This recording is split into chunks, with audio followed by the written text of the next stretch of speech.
ఉందని అగౌరవంగా మాట్లాడుతూ పేరుని కిట్టు. జైపాల్ గారు, మీరు ఏకవచనంతో సంబోధిస్తున్నారు కదా.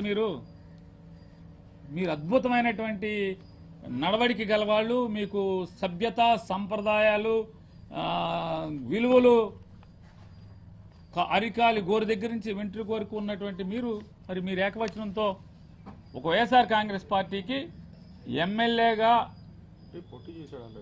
మొన్న పోటీ చేశాడు. కానీ సంఘంలో బాధ్యతాయుతమైనటువంటి ఒక రాజకీయ పార్టీకి ఉన్నారు. మీరు ఏకవచనంతో మీరు మాట్లాడేయచ్చు. మీకు వయసు ఉందా? ఓకే, మీది నాది ఒకే వయసు కదా, మాట్లాడతారు. సో వయసు తక్కువ ఉన్నోళ్ళు మాత్రం, తండ్రి వయసు ఉన్నోళ్ళు ఏం పీక్కోమన్నా లేదా అక్కడ జరిగిన సంఘటన ఏంటి జైపాల్ గారు? ఆ కూలగొడుతున్న ఇంటికి పేర్ని కృష్ణమూర్తిని నిలువరించిన చోటికి 100 మీటర్లు ఉంది. ఆ 100 మీటర్ల అంటే తారు రోడ్డు మీద సర్కారు తోట నుంచి, అంటే జిల్లా పరిషత్ సెంటర్ నుంచి చిలకలపూడి మదర్ తెరీసా విగ్రహం అనుకున్న వెళ్ళేటువంటి రోడ్డు మీద మీరు పేర్ని కృష్ణమూర్తిని నిలువరింపు చేశారు. ఒక సర్కిల్ ఇన్స్పెక్టర్ గారిని అక్కడ విధులో అప్పచెప్పి ఆయన అక్కడే నుంచున్నాడు. కొనేమన్నా తోసుకుని వెళ్ళాడా? తోసుకుని వెళ్ళా, అక్కడే నుంచున్నాడు. అతను ఎమ్మెల్యే అభ్యర్థి కాబట్టి అతనితో పనిచేస్తున్నటువంటి కార్పొరేటర్లు వాళ్ళందరూ కూడా వచ్చి నుంచుంటారు. లేదా మాజీ కార్పొరేటర్లు, లేదా ముఖ్యులో, పార్టీలో తిరిగేవాళ్ళు, ప్రజల్లో బాధ్యతగా గుర్తింపు పొందిన వాళ్ళు ఆయనతో పాటు వచ్చి నుంచున్నారు. మీరంతా వెళ్ళిపోమని మీరు మాట్లాడుతూ మొదలుపెట్టారు. లేదండి మీరు ఇక్కడే మేము అందరం ఇక్కడే ఉంటాం, మీరు కొట్టేసి వెళ్ళిపోండి అని చెప్పారు. వారేమన్నారు? మీ గవర్నమెంట్లో కొట్టాం, ఈ గవర్నమెంట్ ఉన్నా కొడతాం అన్నాడు. మా గవర్నమెంట్లో బందర్లో మీరు ఎప్పుడు పనిచేశారు? మీరు బందర్లో ఎప్పుడు పోస్టింగ్ లేదు కదా, మేము పడేసామని మీరేటి చెప్తారు మా గవర్నమెంట్లో అని చెప్పి మాట్లాడారు. రెచ్చగొట్టింది ఎవరు? పోలీస్ అధికారిగా మీ గవర్నమెంట్లో కూడా కొట్టారని కొడతామని కొట్టాము, మా గవర్నమెంట్లో ఎప్పుడు కొట్టాము? ఏ ఇల్లు కొట్టారు? ఈ సీఏ గారు ఎప్పుడు సాక్ష్యం ఉన్నాడు? ఆయన ఎప్పుడు అడ్డం ఉండి ఎవరిని రాకుండా ఎప్పుడు మేము కొట్టమంటే కొట్టించాడు? ఏ మున్సిపల్ కమిషనర్ కొడతాకి మా గవర్నమెంట్లో ఉండగా అప్పుడున్న పనిచేసినటువంటి ఏ అధికారి రక్షణ కోరితే వచ్చి రక్షణగా ఉండి కొడతంటే రక్షణగా ఉన్నాడు? లేరు కదా. అదే మాట అన్నాడు. అంటే ఆయన ఏం మాట్లాడతాడంటే, ఆయన కొడుకు వయసు కాబట్టి నువ్వు అనేయచ్చు. ఎస్పీ గారు నాకన్నా చిన్నోడు, నువ్వంటే చెల్లుతుందా? డీజీపీ గారు నేను ఇంచుమించుగా 2-3 ఏళ్ళు అటు ఇటుగా సమ్మాయిస్కులు ఉంటాం, డీజీపీ నువ్వు అంటే అవుతుందా? లేదా బందర్లో ఉన్నటువంటి అడిషనల్ ఎస్పీ గారు, డీజీపీ గారు లేదా సమ్మాయిస్కులుగా ఉంటారనుకోండి, నువ్వంటే అవుతుందా? లేదా బందర్లో ఉన్న అడిషనల్ ఎస్పీలు డీఐజీ గారి కంటే పెద్దోళ్ళు, ఆయన్ని చిన్నోడు కాబట్టి నువ్వు అని అనగలరా? అశోక్ గారిని అనగలరా? ఎస్పీ గారిని అనగలరా? ఎస్పీ ఆండ్ ఆర్డర్లో ఉన్నప్పుడు మనం జాగ్రత్తగానే ఉండాలి. జైపాల్ గారు, స్టార్ట్ చేసింది ఎవరు? గిల్లింది ఎవరు? మొదలుపెట్టింది ఎవరు? అవన్నీ వదిలేసి శరీరాన్ని అవహేళనగా మాట్లాడుతూ,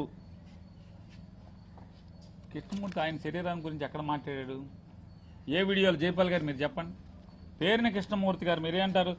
మీరు మాట తూలినప్పుడు 100 మాట్లాడతారు. ఇది పొంపులుగాడు తాగాదా? మీరు పొంపులుగాడు తాగాదా రాకూడదు. అధికారిగా ఉండాలి కదా.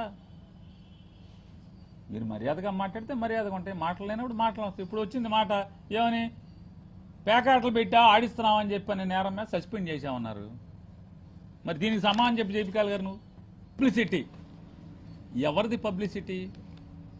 కాదు సార్, ఎవరిది జైపాల్ గారు పబ్లిసిటీ? ఎవరిది పబ్లిసిటీ అంటున్నా?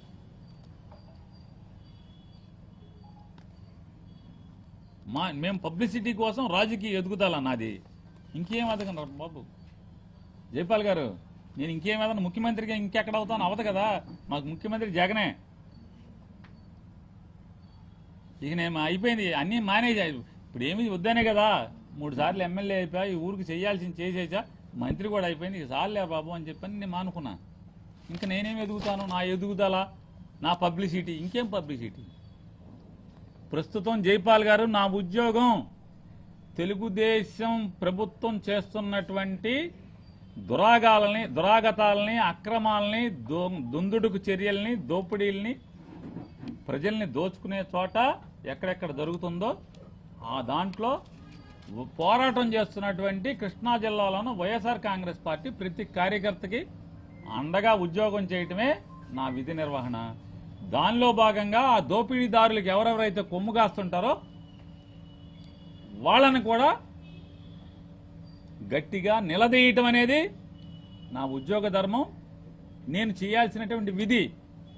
దానిలో భాగమే నువ్వు నన్ను పబ్లిసిటీ అనుకున్నా సార్, జైపాల్ సార్, మీరు నన్ను దాన్ని పబ్లిసిటీ అనుకున్నా, నా రాజకీయ ఎదుగుదల అనుకున్నా, ఏమనుకున్నా నిలదీయటం మాత్రం ఆగదు జైపాల్ గారు, ప్రశ్నించటం ఆగదు జైపాల్ గారు.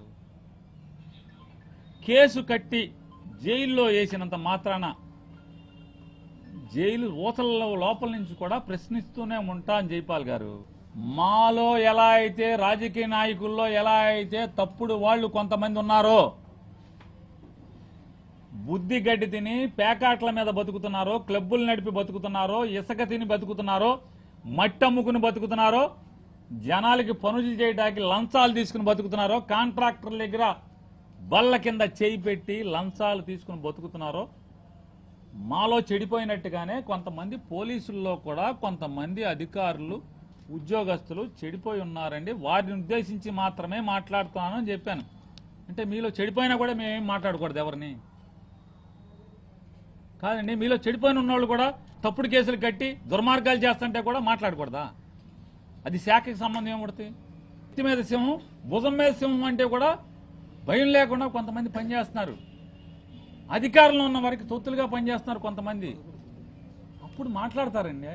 బాధ కలిగినోడు, గాయపడ్డాడు, అన్యాయానికి గురి కాబడినోడు నిలదీస్తాడు. అతన్ని నిలదీస్తే మొత్తం మా 4000 మందిని నిలదీసినట్టంటే ఇక భగవంతుడే కాపాడాలి జైపాల్ గారు మిమ్మల్ని. అంటే ఎలా ఉందంటే ఇదేదో నియంత రాజ్యం. ఇది నియంత రాజ్యంలో విలేకరులు వార్త రాసినా జైల్లో వేయటమే, సామాన్యుడు ప్రశ్నించినా జైల్లో వేయటమే. చాలా డిక్టేటర్షిప్ కంట్రీలో ఉంటాయి. దేశ బహిష్కరణ, లేకపోతే 100 ఏళ్ళు. నెల్సన్ మండేలా జీవితం అదే కదా. అంటే నేను నెల్సన్ మండేలా అని అంటలా, అలా ఊహించుకుంటున్నారేమో. ఇక్కడ వ్యవస్థనే అది కాదు. ఇది ప్రజాస్వామ్య దేశం సార్.